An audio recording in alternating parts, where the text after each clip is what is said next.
Di tengah memanasnya hubungan politik pada kubu Koalisi Perubahan di bawah Anies Baswedan, Capres Prabowo Subianto justru sibuk dengan lawatannya ke berbagai daerah.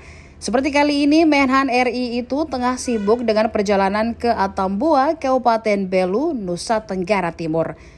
Pimpinan Partai Gerindra itu menghadiri deklarasi dukungan terhadap dirinya di Stadion Haliwen, Atambua, Kabupaten Belu, NTT pada Minggu 3 September 2023. Ada momen saat baca pres itu mengerjai mantan Ketua Badan Intelijen Negara atau BIN, Jenderal TNI Purnawirawan AM Hendro Priyono di acara deklarasi tersebut.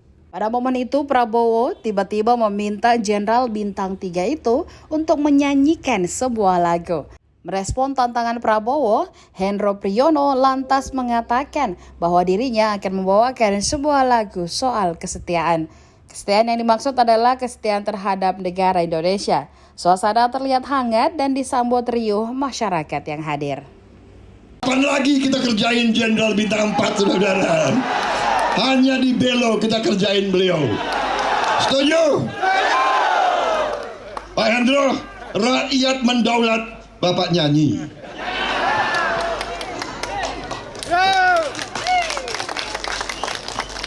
Saudara, tadi saya tarik kesimpulan sama-sama apa yang disampaikan Pak Prabowo Subianto dengan suara dari rakyat, yaitu kesetiaan.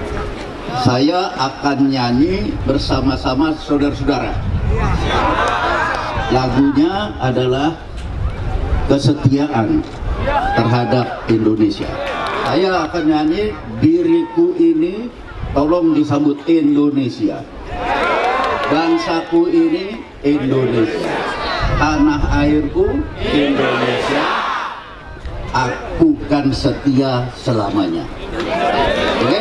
Aku kan diriku ini Indonesia, bangsaku ini Indonesia, tumpah darahku Indonesia, bukan setia selamanya.